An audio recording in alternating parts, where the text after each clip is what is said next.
Welcome to Nerd Mimic, and here today we got a cool little treat. This is Dungeons and Dragons, the cartoon Little Golden Book. Isn't that amazing? I'm sure you saw Little Golden Books when you were growing up as a kid. More, animal-oriented, nursery rhyme type stories, fairy tales, etc. But yes, there is a Dungeons and Dragons one that just came out this year.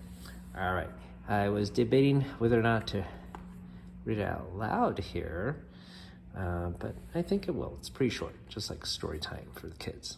All right, so you got to be careful with these bindings. It's really stiff.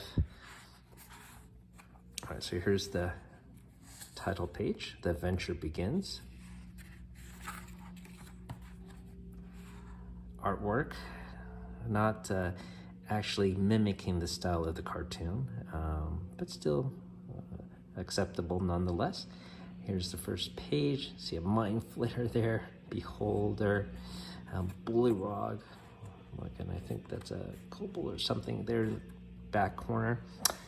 Once, not long ago, 6 friends went to an amusement park and rode the exciting Dungeons and Dragons ride. It had mechanical wizards, monsters, and dragons. Suddenly, everything around the friends began to twist and turn and swirl around them. "I don't like this," one of them yelled, just as they were pulled into a mystical realm. They couldn't believe it. Dungeons and Dragons was real, including the dragons. Roar. All right. The friends found themselves near a duel between a 5-headed giant dragon, an evil sorcerer, and an impish magical being. Seeing that the friends were in danger, the magical being cast a spell, transforming each of them one by one. Hank the miniature was given a bow that fired arrows containing a powerful glowing energy. He immediately used his new weapon to keep the dragon away from his friends. Bobby the barbarian got a club that enhanced his strength so he could smash anything. A small, frightened unicorn, who was also caught in the middle of the fight, ran over to the young barbarian for protection. Bobby named her Uni. A pointed green magic hat was bestowed on Presto the magician. He could pull anything out of it with the right spell. Sheila the thief got a cloak that made her invisible. It also made her movements whisper quiet. Diane the acrobat sprang into the air with a magical staff that increased her athletic abilities. Eric the cavalier was armed with a shield that deflected even the heaviest blows and the most potent blasts of magic. The friends fled the fight, but the dragon followed them. "Who dares awaken me?" one of its heads screeched. Sheila ran to the mouth of a nearby cave and called out. The dragon turned to her, and she used her magical cape to disappear. Looking for its prey, the dragon walked into the cave. Bobby swung his club with all his might, bam, knocking a boulder down in front of the entrance. The dragon was trapped. You can see him knocking the cave there.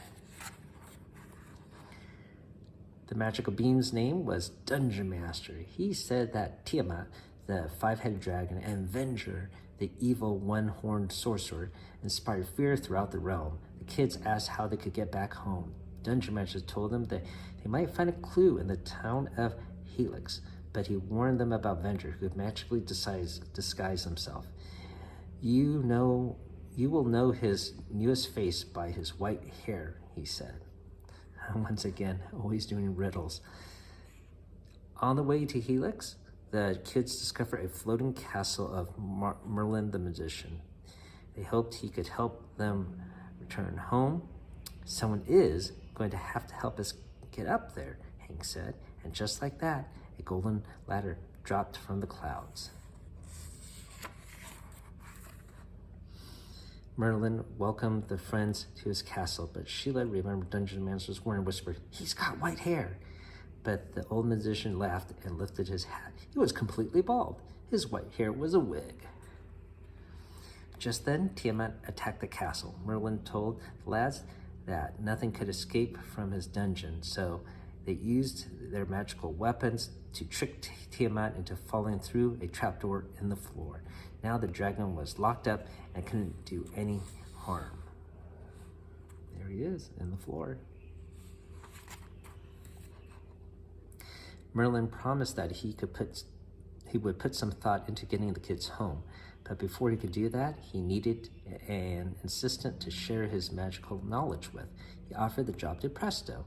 The others couldn't believe it, but Presto said yes. If Merlin's not going to help us, I say we go to that Helix place, Eric said.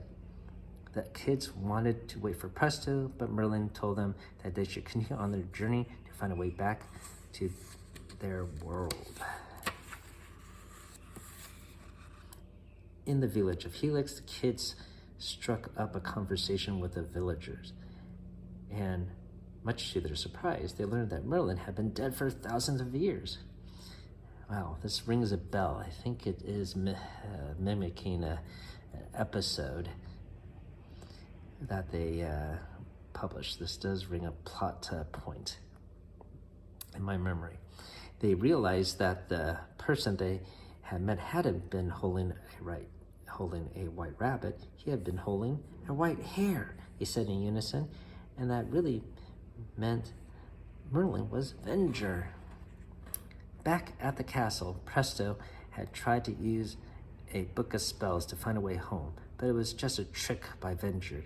To the evil sorcerer's delight, Presto had accidentally released a swarm of terrible dragons that would destroy Helix. There we go. Tiamat there. The kids raced back to the castle. Their only hope was to free Tiamat. That's a terrible idea, said Eric, but it worked. The five-headed dragon attacked Venger. You've won now, Venger grumbled as he escaped. Tiamat smashed through the stone walls in pursuit of the fleeing villain. Looking through Merlin's big book of magic, Presto quickly found the right spell to cast. In the name of Merlin, in the time of sorrow, banish winged demons, let there be tomorrow, he chanted.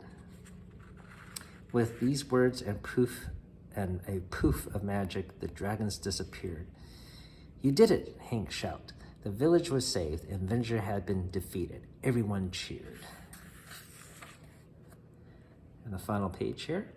Their first adventure was over, but the friends realized that they would have many more adventures in the magical world of Dungeons and Dragons on their long journey home. They were ready. How cool is that, guys? I was happy to find this for the channel. As you know, Dungeons and Dragons is going to have their 50th anniversary in 2024, so not too long from now. Pretty excited. I can't wait to see what other collaborations and goodies are going to have for us. Thank you for watching.